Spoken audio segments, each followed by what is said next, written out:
High, welcome to SP pharmacy. আমি সঞ্জয়। আজকে আমরা একটা নতুন টপিক নিয়ে আলোচনা করব, যেই টপিকটা হলো যাদবপুরের কাট অফ 2025।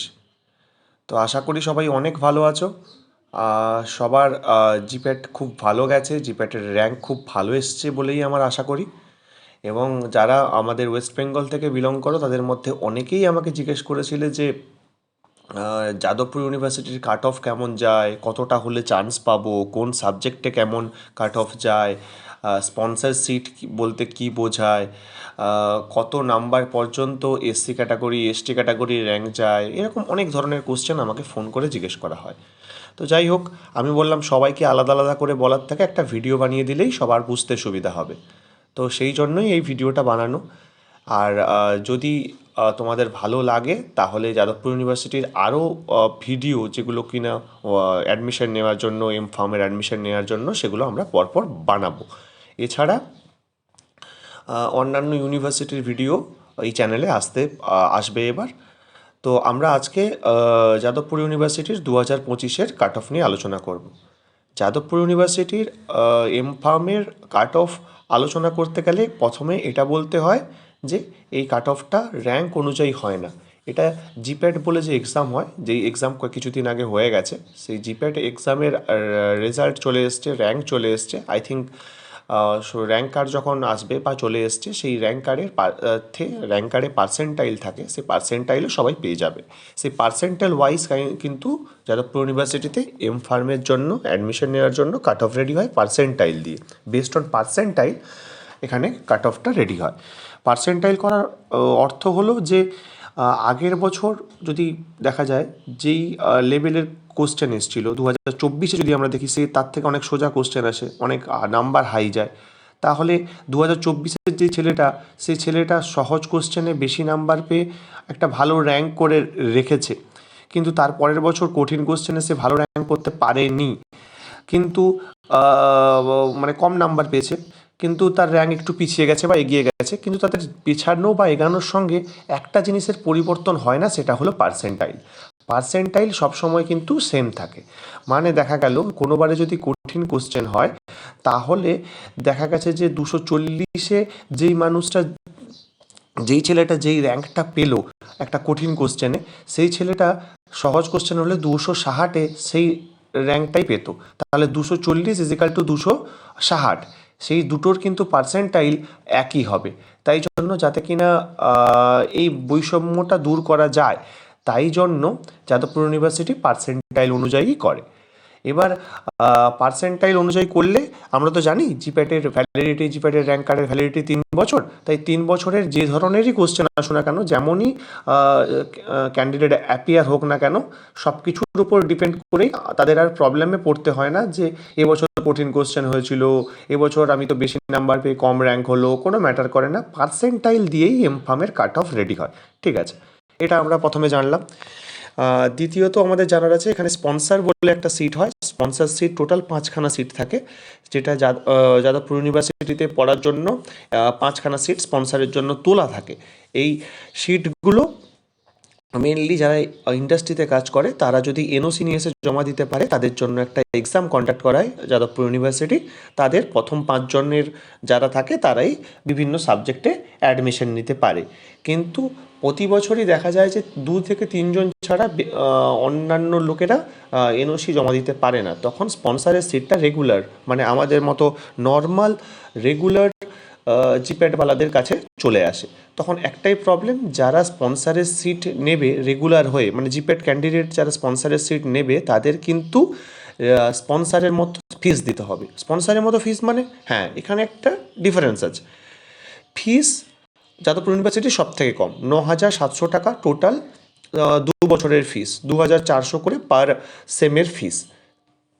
আর যদি আমি এই 2,400টা আমাদের স্পন্সরের ক্ষেত্রে দেখি, সেটা কিন্তু 2,400 না থেকে সেটা গিয়ে দাঁড়ায় প্রায় 24,000 মতো। তো 24,000 করে 4বার, 24,000 সামথিং 600 করে হয়, ঠিক 24,600 করে 4বার। তো এরকম করে প্রায় 1,00,000 টাকার কাছাকাছি একটা অ্যামাউন্ট পড়ে যায়, 96, 98, 1,00,000 এরকম একটা অ্যামাউন্ট পড়ে যায়। তো যারা রেগুলার হয়ে স্পন্সরের সিট নেবে লাস্টের দিকে গিয়ে তাদের কিন্তু এই টাকাটা দিতে হয়। তারা কিন্তু 9,700 টাকায় করতে পারে না, যদিও তারা স্টাইফেন্ডটা পাবে। ঠিক আছে, এবার কিন্তু চলে আসি আমাদের পার্সেন্টাইল বললাম, স্পন্সর সিট বললাম, আর এবারে আমি বলি এখানে টোটাল 5খানা সাবজেক্ট আছে। ফার্মাসিউটিক্যাল কেম, তোমরা দেখতেই পাচ্ছ, pharmaceutical chem, pharmacology, pharmaceutics, pharmacognosy, industrial pharmacy. তো এদের কাট অফ বিভিন্ন সময় বিভিন্নভাবে যায়। মোস্ট অফ দ্য সময় দেখা যায় কোনোবারে ফার্মাকোলজির কাট অফ হয়, কোনোবারে ফার্মাসিউটিক্যাল কেমিস্ট্রির কাট অফ হয়। এই দুটো সাবজেক্টের মধ্যে অল্টারনেট করে এক বছর কেমিস্ট্রি হাই যায়, এক বছর কোলজি হাই যায় যাদবপুর ইউনিভার্সিটিতে। যাই হোক, আমরা 2025-এর ট্রেন্ড দেখবো। 2025-এর ট্রেন্ডে কেমিস্ট্রি হাই গেছিলো। ঠিক আছে, আচ্ছা, আর এখানে আরেকটা নিয়ম থাকে। এখানে অনেকবার অনেক জায়গায় কাট অফে দেখা যাচ্ছে যে টিক চিহ্ন বা কাটা চিহ্ন আছে। টিক চিহ্ন স্পন্সারগুলোই রাখা আছে, কেননা স্পন্সারের নিয়মটা আমি বললাম, স্পন্সারের জন্য কলেজই এক্সাম কন্ডাক্ট করাবে। কিন্তু এসটি বা বিভিন্ন ক্যাটাগরিতে কাটা চিহ্ন দেওয়া আছে এই কারণে, এখানে বলাই থাকে যে ওবিসি ক্যান্ডিডেট প্রথম 3জন চান্স পাবে যে কোনো সাবজেক্টে। তো প্রথম 3জন যদি ওবিসি ক্যান্ডিডেট নিতে হয়, তাহলে প্রথম ক্যান্ডিডেট কেমিস্ট্রি নিয়ে নিল, আরেকটা ক্যান্ডিডেট কোলজি নিয়ে নিল, আরেকটা ক্যান্ডিডেট কোগনোসি নিয়ে নিল। তাহলে দেখা গেল যে কেমিস্ট্রি, কোলজি আর কোগনোসি চলে গেলে সিউটিক্সে আর আইপি, ইন্ডাস্ট্রিয়াল ফার্মাসিতে কোনো ওবিসির ক্যান্ডিডেটই নেই। তো এরকম নিয়ম থাকে যে এই ক্যাটাগরি থেকে প্রথম 3জন চান্স পাবে যে কোনো সাবজেক্টে। তাহলে তারা যদি সেই দুটো সাবজেক্ট না নেয়, তাহলে সেই দুটো সাবজেক্টে সেই বছর ওই ক্যাটাগরিতে কোনো কাট অফ আসবে না, তাই না? এইরকম নিয়মটা থাকে। যখন নোটিশ বেরাবে তখন আমি আরেকটা ভিডিও বানিয়ে দেবো। যাদবপুর ইউনিভার্সিটির এমফার্ম অ্যাডমিশনের নোটিশ বেরালেই আমি একটা ভিডিও বানিয়ে দেবো। এছাড়া বিভিন্ন ইউনিভার্সিটির অ্যাডমিশনের লিস্ট বেরালেই আমি ভিডিও বানিয়ে দেবো। ঠিক আছে, আচ্ছা। তো এবার আমরা চলে আসি যে কাট অফ নিয়ে আমরা বলবো। তো এইগুলো হলো আমরা জানলাম।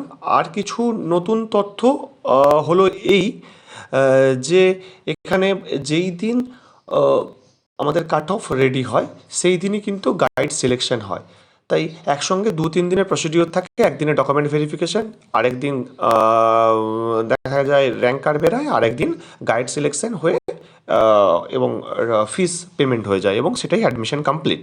আচ্ছা, সেটা যখন হবে আমি পরপর করে এই চ্যানেলে জানাতে থাকব।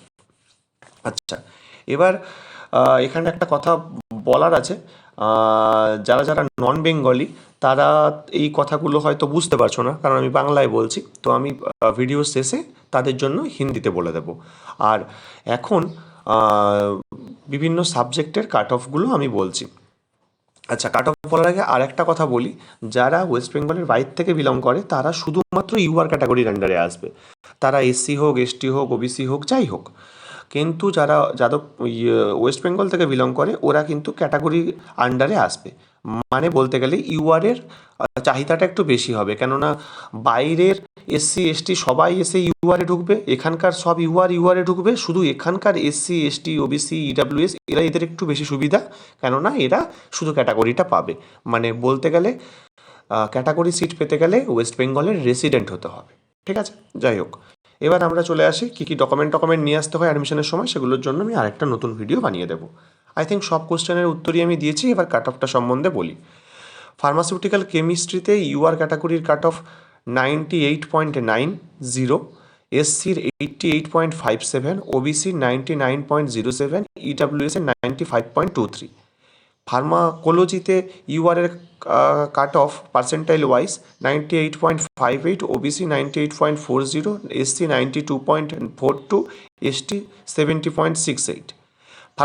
ফার্মাসিউটিক্সের জন্য ইউআর ক্যাটাগরি 98.54, এসসি ক্যাটাগরির 95.23, এসটি ক্যাটাগরি 91.67, ইডাব্লিউএস ক্যাটাগরি 97.55। ফার্মাকোগনোসির টোটাল 4খানা সিট ছিল। ইউআর ক্যাটাগরি থেকে 3খানা নেওয়া হয়েছে, এসসি ক্যাটাগরি থেকে 1খানা নেওয়া হয়, আর বাকি ক্যাটাগরি এখানে চান্সই পায়নি। তো ইউআর ক্যাটাগরি থেকে 3জন যারা পেয়েছে তাদের লাস্ট কাট অফ দাঁড়িয়েছে 98.356 পার্সেন্টাইল এবং এসসির 90.60 পার্সেন্টাইল। এবং আইপির আন্ডারে ইউআর ক্যাটাগরি আর ইডাব্লিউএস ক্যাটাগরি থেকেই ছেলে ভর্তি হয়ে গেছে। ইউআর ক্যাটাগরি থেকে 97.99, ইডাব্লিউএস ক্যাটাগরি থেকে 94.84 পার্সেন্টাইলের কাট অফ আসে। আই থিঙ্ক সবটা আমি বলতে পেরেছি। ওভারঅল বলতে গেলে যদি কেউ বলে যে র্যাঙ্ক অনুযায়ী কাট অফ কেমন হয়, ওভারঅল একটা আইডিয়া দিতে গেলে মোটামুটি আগের বারে ফার্মাসিউটিক্যাল কেম শেষ হয় 450, ফার্মাকোলজি 650, ফার্মাসিউটিক্স 700, ফার্মাকোগনোসি 750 অ্যারাউন্ড, আমি বলছি এক্স্যাক্ট বলছি না, আর আইপি 800-র মধ্যে। মোটামুটি 800-র মধ্যে যদি র্যাঙ্ক থাকে, পার্সেন্টাইল যদি প্রায় 98 থাকে, তাহলে একটা আশা করা যেতে পারে। প্রতি বছর কিন্তু ফার্স্ট সেকেন্ড কাউন্সেলিং হয় এবং তারপর স্পট কাউন্সেলিং বলেও একটা কাউন্সেলিং হয়। কিন্তু আগের বছর দুর্ভাগ্যবশত শুধু একটাই কাউন্সেলিংই হয়েছিল, মেন কাউন্সেলিং। সেকেন্ড থার্ড বা স্পট কাউন্সেলিং কিছুই হয়নি। যদি এবছর হয় তাহলে আমি ভিডিও বানিয়ে দেবো, এবং তার থেকেও বড় কথা হলো সবাইকে এসে একবার করে বলতে হবে, যদি ফার্স্ট কাউন্সেলিংয়ের কারণ না হয় যে স্যার সেকেন্ড কাউন্সেলিংটা করান, অনেকজন বেরিয়ে গেছে, অনেকজন বেরিয়ে যায়, এখনও ফাঁকা পড়ে আছে, কিন্তু বলতে হয়, ঠিক আছে, সে আমি বলে দেবো। আচ্ছা, এরপরে সবটাই মোটামুটি আমি কমপ্লিট করেছি। এবার একবার হিন্দিতে বলে দিলে এই জিনিসটা কমপ্লিট হয়ে যাবে। तो जिस लोगों ने आउट ऑफ वेस्ट बंगाल से देख रहे हो, उस सब लोगों के लिए मैं बोलना चाहता हूँ कि जादवपुर यूनिवर्सिटी का एम फार्म का कट ऑफ होता है percentile wise. They are the 5 subject: pharmaceutical chemistry, pharmacology, pharmaceutics, pharmacognosy and industrial pharmacy. So there are the various cut off according to their percentile. UR का cut of था 98.90 percentile, SC का था 88.57 percentile, OBC का था 2025 का है, OBC का था 99.07 परसेंटाइल, ईडब्ल्यूएस का था 95.23 परसेंटाइल, फार्माकोलॉजी का था यूआर कैटेगरी का 98.58 परसेंटाइल, ओबीसी का 98.40 परसेंटाइल, एससी का था 92.42 परसेंटाइल, एसटी का था 70.68 परसेंटाइल। फार्मास्यूटिक्स में यूआर का था 98.54 परसेंटाइल, एससी का था 95.23 परसेंटाइल, ईडब्ल्यूएस का था 97.55 परसेंटाइल, एसटी का था 91.67 परसेंटाइल, एंड फार्माकोग्नोसी का था यूआर कैटेगरी में 3 सीट था, इसलिए उस लोगों का कट ऑफ गया 98.356 परसेंटाइल, एससी का था 90.60 परसेंटाइल, एंड आईपी का यूआर कैटेगरी में 97.99 परसेंटाइल, एंड ईडब्ल्यूएस में 94.84 परसेंटाइल।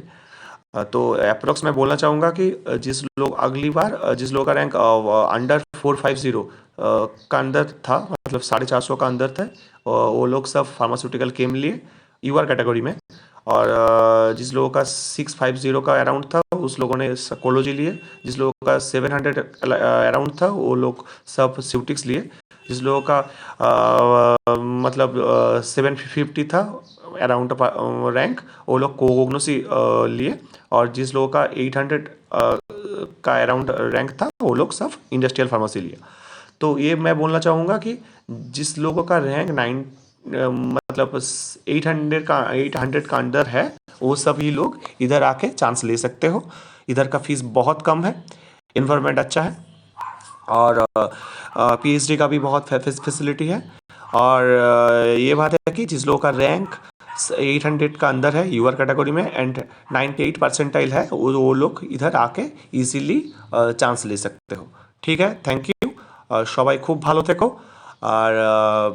আর যদি এই ধরনের ভিডিও ভালো লাগে তাহলে আমাদের চ্যানেলটাকে এসপি ফার্মাকে সাবস্ক্রাইব করে দিও, বেল আইকনটা ক্লিক করে রাখো, এবং অনেক অনেক শেয়ার করো যাতে ভিউজ বাড়ে। এবং অনেকের আমি যখন এম ফার্মের সময় এই জিনিসগুলো দেখতে আসছিলাম তখন কিন্তু পাইনি, এরকম করে সুন্দরভাবে কেউ ভিডিও বানিয়ে সবটা সম্বন্ধে ক্লিয়ার করে দেবে সেরকম লোক পাইনি। আমার মনে হয়েছে সমস্ত যারা এমফার্মের অ্যাডমিশন নিতে চাইছে বা পরের বছর নেবে এখন থার্ড ইয়ার, তাদের মধ্যে এই জিনিসটা থাকলে তাদের কাছে ক্লিয়ারেন্স আছে, বিশেষ করে ওয়েস্ট বেঙ্গলের জন্য। কারণ ওয়েস্ট বেঙ্গলের একমাত্র ভালো ইউনিভার্সিটি বলতে গেলে যাদবপুর ইউনিভার্সিটি অ্যান্ড ফার্মাসি অনুযায়ী আর একটা হলো নাইফার কলকাতা। তো তাই জন্য সবারই জানা উচিত। আর তো thank you, tata, Jai Hind, good bye.